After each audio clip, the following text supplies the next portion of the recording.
I'm Drew Cogg, an alcoholic.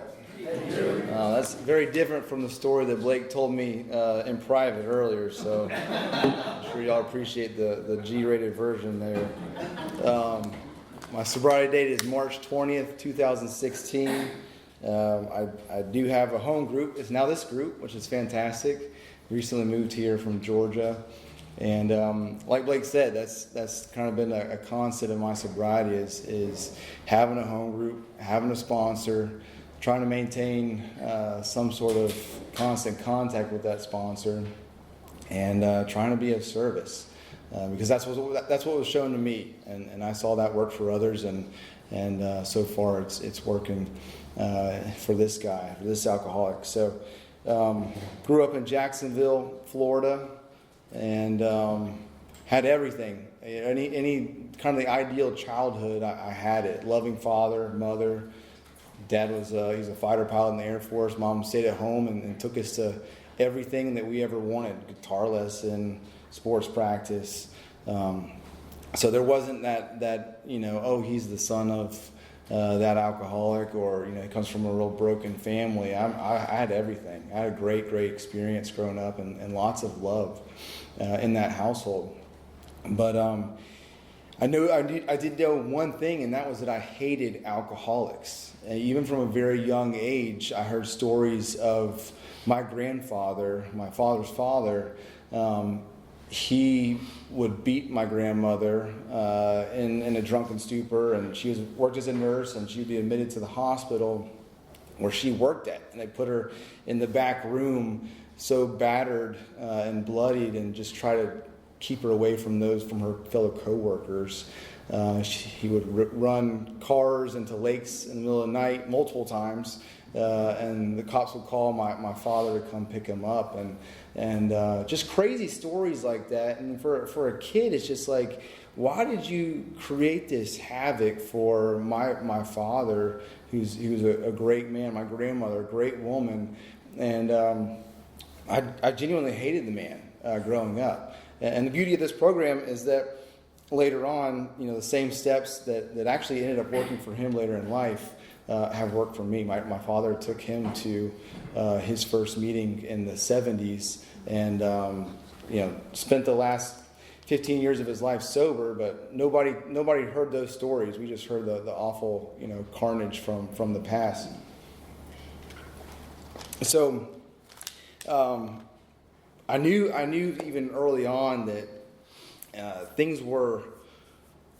I was a little bit uneasy, I guess you could say, and even from having everything I could ever want. Somewhere around the age of 10, 12, I remember sitting in the car with my dad, and I asked him, what careers make a lot of money? And I had some level of financial insecurity as a child, coming from a background where really everything was provided for me. But I was so scared of losing that. And my dad said, until this day, he said that's a very odd question for like a 10, 12-year-old. And I said doctor, lawyer, whatever. And I heard doctor, and I set out from that moment on to become a doctor, not because I wanted to help people. I did not really care about you or your health or your well-being, but I wanted money. And that's what I planned to do. And so from a very young age, I would do everything I could in the classroom to be better than the girl next to me, and I would step on a lot of toes to get to that top position. I craved the approval of my superiors in the classroom, and I sought that out on a day-to-day basis. Sometime around high school, I became extremely terrified of speaking in front of a classroom, in front of any sort of big group. I was absolutely petrified. And it wasn't, a month or so later, I don't know the exact time frame, but I was with some friends, and I was not on the baseball team, but most of the baseball team was there, and they had a big game the next day, and we just got trashed. The starting pitchers for the next day is puking in the bathtub. For me it was Parrot Bay, what was that, coconut rum stuff. And I still remember to this day how powerful that feeling was. And up until that point, I was going to church. I woke up early on Thursdays to go play guitar for FCA, Fellowship of Christian Athletes, and did the right things to make everyone think on the outside I was doing pretty well, but really had no spiritual connection, no relationship with God. And when I took that first drink, there was a powerful switch inside me that felt that I just had a spiritual experience with that first drink of alcohol. And I chased that. Somehow was able to kind of rein in things and got into college. And in college, I had my first run-in with the law. I was in college for about 3 weeks, and I'm drinking at a bar, and I see this undercover cop try to put the drink down. He grabs me, takes me outside, throws me on the cop car, and my entitled, my entitled self is sitting there saying, I have to go to medical school one day. Like, you can't do this. And he was like, shut up, and basically arrested me, and I had to deal with those consequences. But I skated by. I stamped a lot of maps. I actually had to go to the map library at my university, and there were all these aerial photos of the surrounding counties. I had to stamp maps. That was my community. It was awful. It's kind of, but I got out of it, and that was, at no point did I say, well, you kind of need to change up your actions if you want to pursue this career of medicine. But a year or so later, I was involved in a fraternity, and my grades were starting to kind of tank. And I said, you know what? It's the fraternity. That's the reason why I'm having such a problem doing well and maintaining my studies. So I quit the fraternity and didn't change it whatsoever. I still drank every day and partied a whole heck of a lot. So, but for somehow I was able to get into medical school in Miami, which if you like to drink and do lots of other substances, that's a fine place to be for 4 years. And for me at that time, it was still fun. It was still a lot of fun. There's a lot of folks in Alcoholics Anonymous that say, basically say that their worst times sober are still better than their best times out there. I disagree with that statement wholeheartedly. I had some really, really good times in South Beach. And I went 100 miles an hour, and somehow I was able to always kind of pull it in when I had a big test coming up. And sometime around then, I decided that, again, I obviously have some sort of, I love alcohol. I crave it. If I join the military and they pay for my school, that'll help me to kind of, with that figure watching over me, I'll be able to rein it in a little bit more. So I did that. I joined the military. They're paying for school.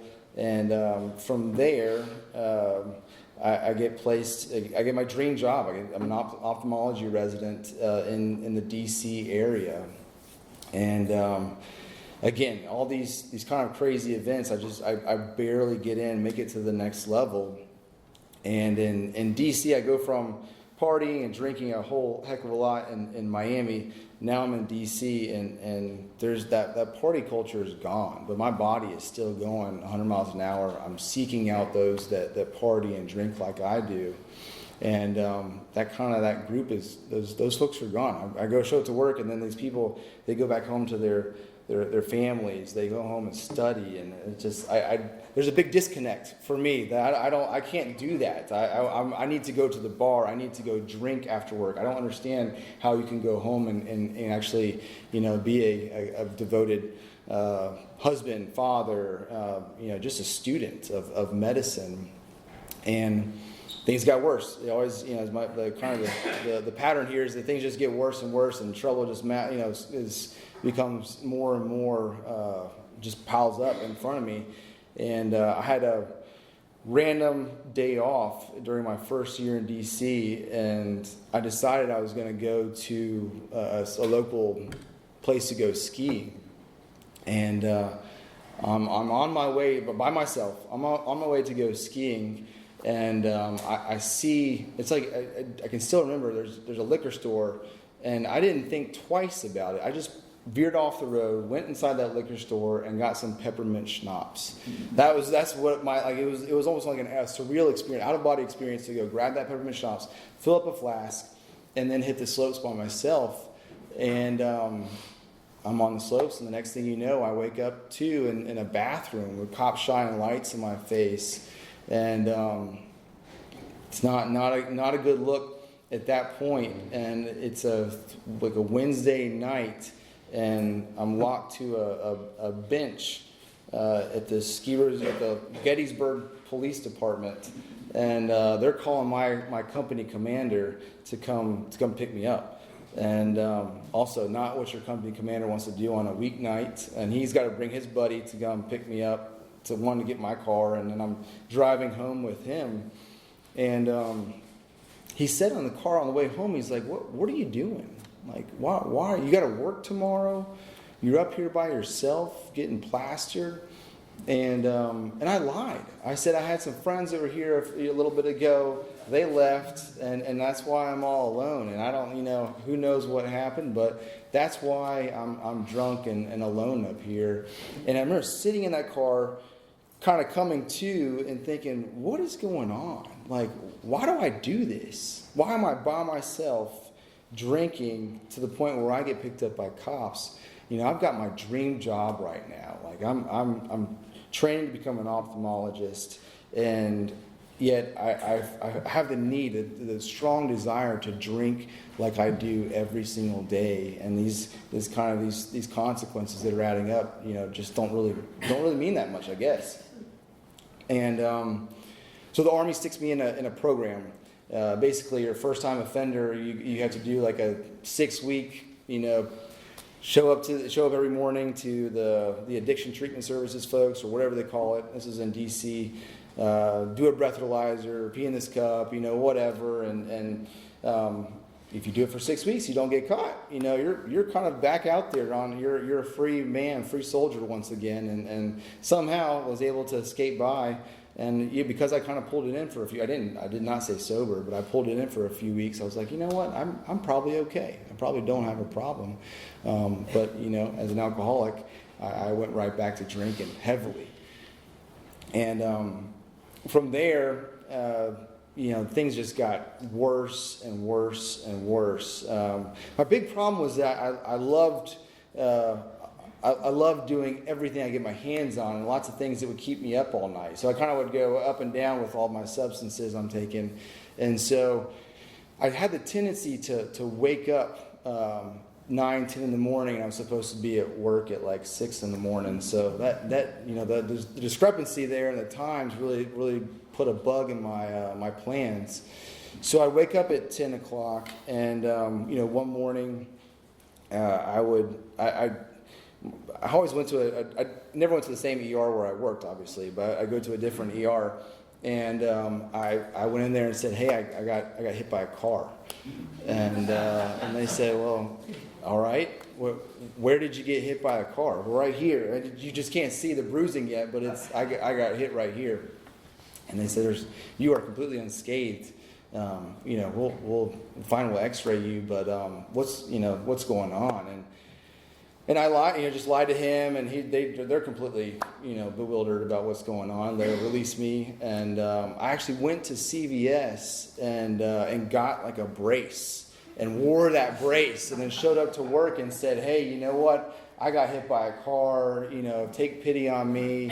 But that's why I showed up to work so late, and that's what I did. Like, I had to. In my mind, it was constantly cleaning up the wreckage that I created the night before, the morning of, lying my face off to everybody around me, and then just trying to get through to the next day. I mean, I remember I'd walk out of where I lived. I lived in this little English basement. So like kind of I'd see feet walk by every day, and I'd walk out of there, and it was just so miserable every time leaving my little apartment. I was just sitting there thinking, like, what am I going to do today? How do I get through today? And things just got worse and worse. One time, my plan again. Woke up late. I was going to create a fire ring in my apartment, start a fire, and then call 911, say that I had a seizure. And so I did that. I created a fire. I started that. I called 911, pretending to pass out. The paramedics show up, and I kind of come to and say, hey, I don't know. I must have had a seizure.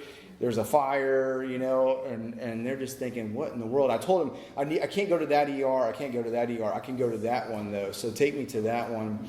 And I go to the ER. They call my program director, and they set me up with neurology. And so they're like, well, if you had a seizure, we got to do these brain scans and call them an EEG. I hook you up to the electrodes and everything.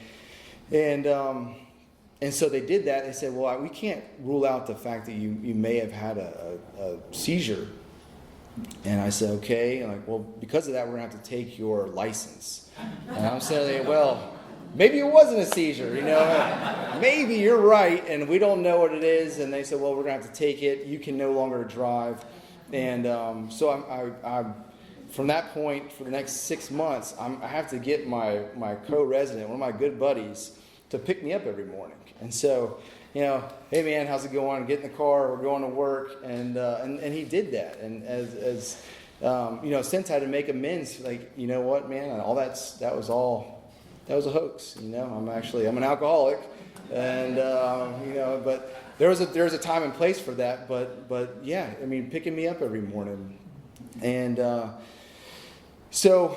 From there on, it got worse. I'm learning how to do cataract surgery, and obviously I'm under the influence. And it's these patients. They show up. I've consented them for surgery, and they trust me to do their cataract surgery, to show up on the day of surgery sober, and I wouldn't. I would show up to the operating room.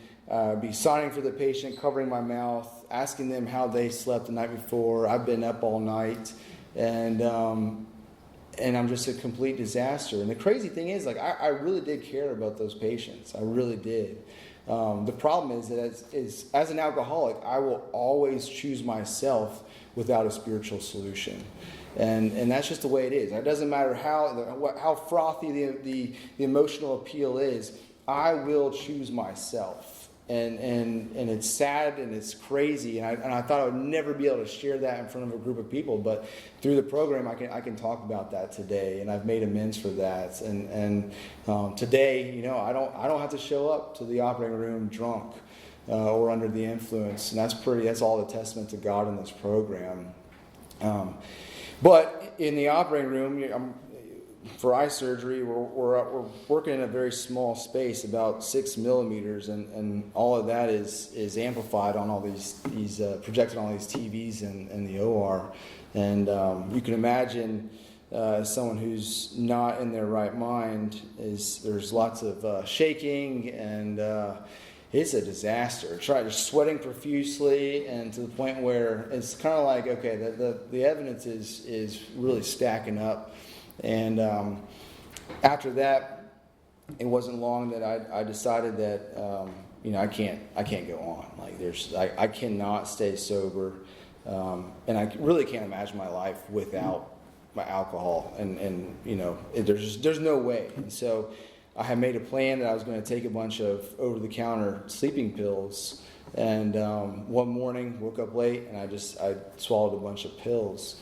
And I started thinking, I was like, well, I don't know if that's going to do it. I started playing it out. If I fall asleep here, I'm definitely going to go to Fort Leavenworth for a while, wake up, like, that's going to suck. How am I going to talk to, So I yacked it all up, and then went to work again. Actually, kind of sleepy was better than how I usually showed up to work. So got through the day once again, and lived to tell a tale. But But that was my pathetic suicide attempt, and that's where alcohol takes me. It's like I don't. My best plan is to kill myself. And I know that today, that if I go back out, like I have no other option when I'm in that without a spiritual solution. So from there, obviously just got worse and worse. And one Monday I decided I wasn't going to show up to work. Just, maybe they won't notice. Actually, I'd been seeing some friends in Miami for the week, and they all obviously were all partying, and they're coming to me and saying, "What's up? Like you're not yourself." I could not put enough stuff in my body to achieve that level of drunk. I could not get drunk anymore, and I was miserable. And I remember that whole week feeling like, what's going on? This stuff no longer works for me.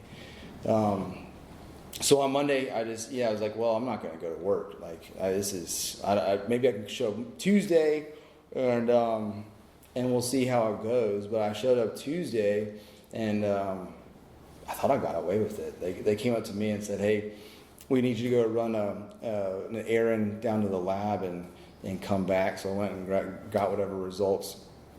I came back, and it was my company commander, the director of the hospital, a couple other mentors, and God had staged an intervention. And I was not clicking in the moment. I was like, oh, this is weird. Like there's a lot of top brass in this room right now, and I just went to go get a whatever lab from downstairs, and I'm back, and they said, what's going on? Like you're not right. You're a safety hazard. And even in that moment, I could not come forward and say I have a problem. I said I was burnt out. It's been a very stressful time, whatever. And so they rightfully took me straight to the addiction treatment services, because I looked like an addict. I'm definitely a drunk showing up every day. And they when they walked me in there, the folks on that wing said, oh, hey, how's it going? They already knew me, and they said, you're back. And so I guess it hadn't been relayed very well to my new program director that I had already had a run in with them, and I was already known to the addiction treatment folks, and I said, yeah, I have an issue. I definitely think I might have a little problem with alcohol. And they said, well, you have kind of a choice here. You could try to get sober, and the military is going to help you to do that, or you can go to Fort Leavenworth, to federal prison for a little bit because you were AWOL. And I had to sit there and think about it for a second. Like, how long are we talking about? Are we going to Fort Leavenworth? I could do a little bit of time there. I could get out and drink and do the things that I want to do. But this getting sober thing, like it's just not a possibility for me. And thank God. I said, yeah, well, I'll give the sobriety thing a chance. And I called my folks and said, I've got a problem with alcohol, and they kind of suspected that. And my dad, who had taken his dad to his first AA meeting, said, hey, you need to go to AA right now. Like, you need to find a meeting and go. And I told him, like, the military's give me a psychiatrist, a psychologist, an addiction therapist, like that. I appreciate the advice, but I'm going to kind of do whatever they tell me to do. And then I show up at those meetings, and all three of them are saying, hey, you got to go to AA right now. Like that. So I figured I might try this Alcoholics Anonymous thing out.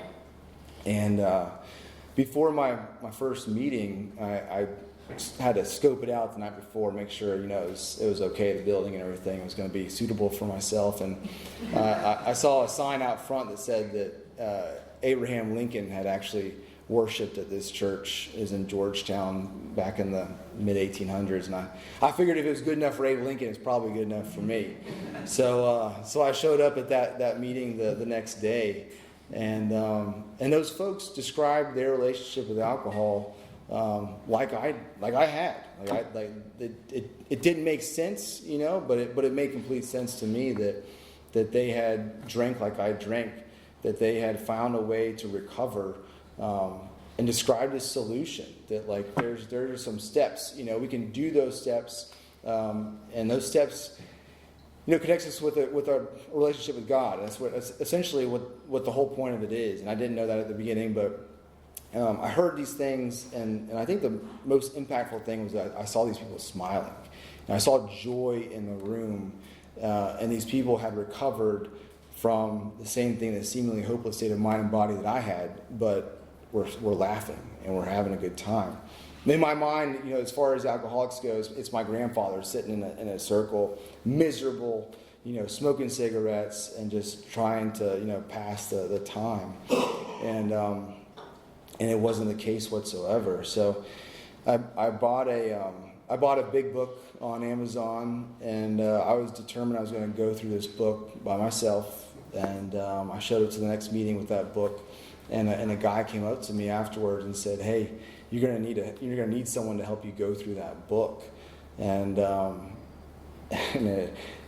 was like, "Well, I probably can just go through it." It's like, no, really, you need someone, and I'll be your temporary sponsor. And so I started meeting up with that guy who had kids, had a wife, had a job, took time out of his Sunday afternoons to meet up with me. And I was blown away. I really was. That this guy would take time out of his busy schedule to sit down with me and go through this book. At that point, I had lost my medical license. I was put on administrative leave from my training program. There wasn't a whole lot going for me at the time, and I felt like a pretty low. But this guy would take some time and actually go through this book. And I saw that it worked for him, and that was a big deal for me. That this guy had described himself as a recovered alcoholic. That he prayed every day, and he did these things that I didn't do. But I started doing. That's the whole point of this. The whole thing for me today is to do things that I don't want to do, generally speaking, and I get the results that others have. And so from there, I got a home group. It wasn't that group; it was a different group, and I was given a service position, and they told me to keep people on the sidewalk while they smoked their cigarettes outside. And I said, I'm a doctor. I don't smoke. Maybe there's something else that I can do. And they said, no, that's exactly what you need to be doing. You need to be keeping those folks on the sidewalk. Tell them to put their cigarette butts in that bucket. And that was the right job for me at the time. And it helped keep me sober. And I showed up, and I met a lot of folks that way. And from there, just kept on showing up and praying. And basically just trying to reach out and help the next guy. And things, as far as my life, it started getting better and better. I had to sit in front of a board of 50 doctors from my hospital and basically explain what I was doing in my free time as far as going and becoming a member of Alcoholics Anonymous and working some steps. And I was like, that is not what I need to tell these people, but that's what my sponsor recommended, to sit down and tell them that I was a member of Alcoholics Anonymous. And I did that, and I prayed, and that was a big thing. Like, hey, before you walk in there, invite God in. You can do that. Like, God is with you if you allow Him in. And so I prayed and brought God into that meeting, and they voted to give me a spot back in my residency, my training program. With lots of stipulations, lots of fine print, show up and pee in this cup every day or whatever, lots of stuff that I didn't want to do. Get these meeting slips signed, and I had to repeat my second year of training, and I went to my home group and bitched about it, that I had to repeat that year of training. And some guy raised his hand and said, if you were my eye doctor, I would really appreciate if you repeated that year of training. So I was like, okay, that's pretty fair. So I did that, and those guys that I was in training with, they went on and graduated a year ahead of me, and I stuck around for an additional year, and things just got better and better. You know, somehow I've come to find out that my program director and another guy who kind of staged that intervention both had recovered alcoholics in their family, and so, you know, God worked in a way that was, you know, pretty incredible to help me get sober. And when I finished that program in 18, I was told I was going to go to Fort Bragg, and that is not where I wanted to go. Like, you know, a lot of other choices out there for a spot in ophthalmology, and got stuck in Fayetteville, and you know, I didn't want to get a new home group. I didn't want to get a new sponsor. You know, I didn't want to do all that over again. That was a big part of it. And, you know, my sponsor at the time in D.C. said, you need to get a new sponsor when you get down to North Carolina. And I was like, man, that's heartbroken. That sucks. I don't want to do all that stuff again.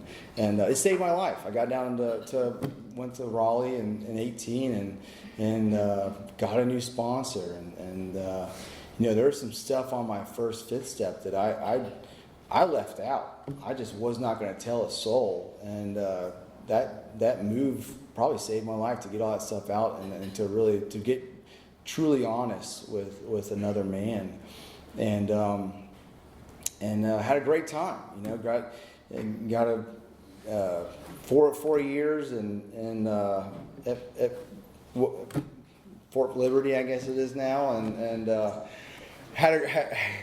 was actually at one point, that same guy who was my program director in residency said, hey, why don't we send that guy to Iraq? And I was like, oh my gosh, like I was the only eye doc in all of Iraq and Syria. And at one point I'm over there, and kind of crazy thing, I was in the pharmacy, and the pharmacy door closed. Here I am in Baghdad, Iraq, in the military pharmacy, and there's no one around. I'm like, this is wild, you know. I'm a sick alcoholic, and this is just kind of funny, and get to call my sponsor and joke about it. You know, you know, over there I'm Skyping with him before Zoom Skyping and going through the book, and you know, God was there. It was kind of a wild time for an ophthalmologist, but that was when the ballistic missiles and everything happened, and we just thought that was probably the first time I felt true, like real fear in sobriety, and you know, got through it and prayed about it, and talked to my sponsor, and you know, God showed up. I think that's the answer to all the trials and tribulations since, is that wherever I am, God is there, and I can always invite God in. From there, went to Georgia for a couple of years and got a new home group out there. There was elections that soon after I got there, and nobody wanted to be a GSR, and so I was like, oh, I guess I'll do that. And didn't particularly like it, being a GSR, but it was service, and it kept me sober. And when I was out there, you know, I learned that there are good and there are better home groups. And you know, I came from a very strong home group, and it's fortunate to have now relocated here and to be part of a strong home group. So if you're new, like, this is as good as it gets. I mean, this is a very, very strong group. You know, they talk about 3 legacies, and you can ask someone about that. But like this group does the deal and carries the message, and it's an honor to be a part of it. And so, you know, today my life is honestly bigger and better than I could have ever imagined. I think that's I frequently limited the power. I boxed God in. I basically said that my life can be, you know, if I could just stay sober X amount of days, then, you know, that's pretty good for me. And today, like, I showed up to work on time. I wasn't drunk seeing patients. You know, Blake asked me to speak tonight, and somehow, you know, managed to stay sober to speak here tonight, and that's pretty good.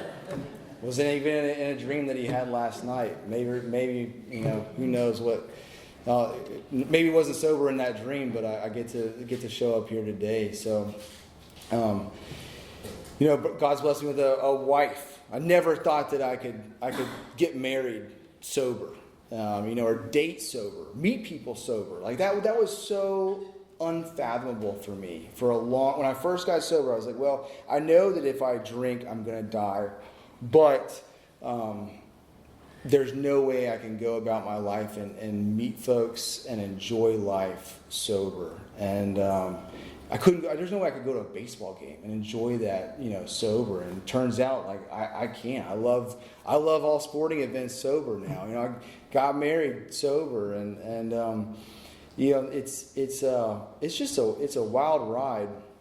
And then today, like I'm somewhat useful. Like I sucked every bit of life, every bit of sanity, serenity from those around me for so long, and today, for the most part, folks don't worry about me, which is it's a pretty big deal for an alcoholic. Like I show up, work some steps with someone who's been through this, and then try to carry that message with other folks that need some help. And so today is certainly a gift. I'm grateful to be sober, and thanks for asking me to speak. Thank you.